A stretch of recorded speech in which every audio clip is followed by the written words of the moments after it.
We had been married for 3 years when tragedy struck. My father-in-law, a kind and gentle man, passed away after battling a prolonged illness. Surrounded by his loved ones, he left peacefully. I think it would be good for Mom to move in with us, I suggested after the funeral. That makes sense. Her back and legs have been bothering her, and since I work remotely, I can be there to help her. My spouse agreed. With mutual understanding, we decided to invite my mother-in-law to live with us. My spouse shared our plan with the family before the funeral arrangements were completed. Why would you suggest that? Haven't you already asked her for the $2 million she saved? A relative blurted out. That's not true. We're doing this to ensure she's well cared for, my spouse clarified. Exactly. She won't have to worry as much if she's with us, I added, hoping to quell their suspicions. Some of my sisters-in-law, eager and abrupt, expressed their willingness to care for her instead. It's not about money, it's about her comfort and choice, I replied firmly. She has the final say, and I respect that. Later, my mother-in-law quietly addressed the matter. Thank you for the offer, but your child is still young. I think it's best if I stay with my daughter for now. Surprised by the accusations and assumptions about money, I admitted, I've never even heard of these savings before. The atmosphere shifted as the relatives cast us in a bad light, insinuating we had ulterior motives. On the drive home, my spouse pondered aloud. Do you think Mom really wanted to live with us but felt pressured not to? I get that impression too, I agreed. We should visit her regularly to check on her, I suggested.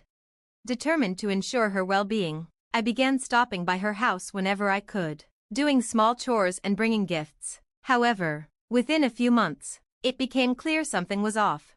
One afternoon, while visiting during a work break, I encountered my sister-in-law. She inspected the cake I had brought before inviting me in. Hello, Amber. It's good to see you. My mother-in-law greeted me warmly. I brought you your favorite cake. Enjoy it later, I said with a smile. Thank you, dear, she replied. However, I couldn't help but notice she was wearing the same clothes as the previous day. Would it help if I took some laundry home to wash? It seems like you've been struggling with the housework, I offered gently. Her frail appearance worried me. I'm fine, Emma. Don't trouble yourself, she insisted, brushing off my concern.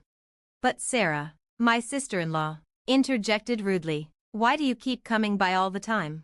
Sarah, we agreed to care for Mom together, remember? I reminded her. So what? That was then, she snapped dismissively. Her words cut deep. My heart ached as I realized the extent of my mother-in-law's predicament. Mom refused to live with us because she trusted you would take care of her. What's really happening here? I demanded. Sarah smirked. Oh, didn't you know? Her savings went toward a new car. Now she's broke. And you, who wanted her money, don't want her anymore. Huh? Anger boiled inside me. How dare you? She's your mother, and she deserves respect. Money should never dictate how we treat her, I snapped back. Unwilling to let things worsen, I called Liam, explained the situation, and we decided on the spot to bring my mother-in-law to our home. I packed her things, helped her into the car, and brought her home that day. My mother-in-law seemed astonished by how quickly we acted, but once settled in, she expressed her gratitude. I'm sorry to burden you, especially with a young child in the house, she said hesitantly. Don't apologize. You're family, and we're happy to have you, I assured her. Living together brought joy to all of us. She had always treated me with kindness, like the child she never had, and I cherished the time we spent together. Yet, I had to adjust my plans. My longtime dream of opening a cafe had to be postponed. Balancing work-from-home tasks, childcare, and household responsibilities was demanding, but I refused to give up. 6 months into our new arrangement, my mother-in-law called me over with an unusual seriousness. Eva, come here for a moment, she said. Yes, Mom? I asked, curious. She handed me a thick envelope. This is for your living expenses. Take it without a word, she said firmly. I opened the envelope, stunned to find bundles of cash. What is this? I've always been frugal, saving over the years, she explained. When I counted it, the total was $7,000. Tears filled my eyes as she smiled warmly. This unexpected gesture reaffirmed the bond we shared and reminded me that family is built on love and trust, not money. I can't accept this much, I said, attempting to return the envelope. But my mother-in-law gently stopped me. Don't refuse it. I had to test your intentions. My plan was to observe how you handled finances for a year, but I don't need to worry anymore. By providing additional funds for living expenses, I can help you maintain good financial habits. I don't want to place any more burdens on you. How does $2,000 a month sound? She proposed. I was utterly taken aback. $2,000? That's far more than necessary. Why would you offer so much? I asked, bewildered.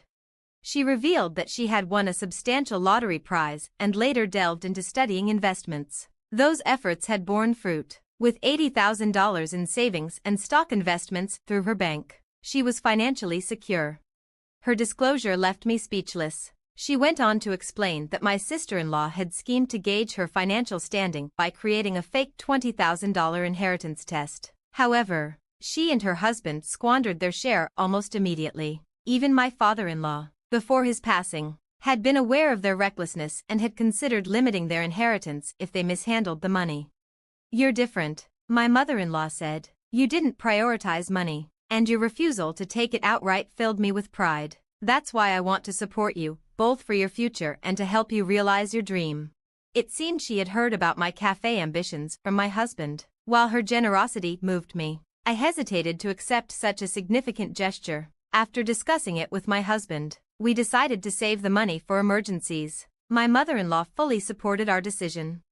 A few days later, my sister-in-law and her husband unexpectedly showed up, demanding that my mother-in-law return to live with them. Luckily, my husband was home, and he quickly sent them on their way without incident. However, I couldn't ignore the uneasy feeling their visit left behind. To avoid future disruptions, my mother-in-law suggested scheduling specific visitation days. When they returned on one of those days, my sister-in-law immediately barked, "Pack your things, you're coming home with us." But my mother-in-law remained calm. "Please sit down, I have something to discuss," she said. "Who do you think you are, making demands like that?" my sister-in-law snapped. "I'm John, her attorney," came a voice from the next room. It turned out my mother-in-law had prepared for this confrontation by hiring a lawyer. My husband and I listened quietly from the adjoining room, imagining the stunned expressions on my sister-in-law and her husband's faces as the lawyer outlined her terms. "You won't be receiving any more assets," he explained. "Additionally, you must repay the $20,000 you squandered and vacate the family property you're currently occupying." My sister-in-law erupted. "Mom, how can you do this to your own daughter? I'm your child. You can't abandon me in my time of need."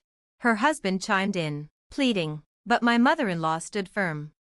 "Do you remember calling me a broke old woman? Saying you didn't need me anymore because I had no money? I gave you living expenses, yet you spent them frivolously on luxuries like a new car, and now you're drowning in debt. Moving in with me was just an excuse to avoid paying rent. This is your responsibility, not mine. As for the inheritance, you've proven you can't manage it, so you'll need to relinquish your claim. This is final," she declared. With no counter-arguments, my sister-in-law and her husband left, looking defeated. In time, they moved out of the family home, disappearing from our lives.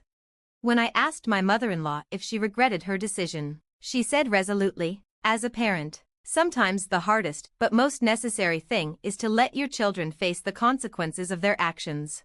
Over the following months, the money my mother-in-law contributed allowed us to save significantly. "You should use it for yourselves," she encouraged.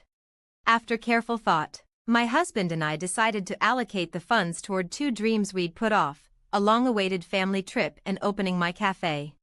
With her unwavering support, we began working toward the cafe. It wasn't easy, balancing daily life, work, and renovations, but we persevered. My husband eventually quit his job to help source materials and speed up preparations. We chose to transform the family home into the cafe, preserving its sentimental value while giving it new life. Despite the challenges, the cafe quickly became a beloved community space, offering a cozy atmosphere for relaxation and connection. One day, my sister-in-law and her husband visited the cafe. They seemed subdued and more humble than before. Looks like they're finally learning, my husband said with a sigh. Watching the cafe thrive brought tears of joy to my mother-in-law's eyes. She even became more active in her rehabilitation, determined to regain her strength. Once she felt confident enough, she donned an apron and joined us behind the counter, her energy infectious. It felt as though my late father-in-law was smiling down on us from his photo on the wall, proud of the legacy we'd created together. Thank you for watching. Stay tuned for more stories. See you next time.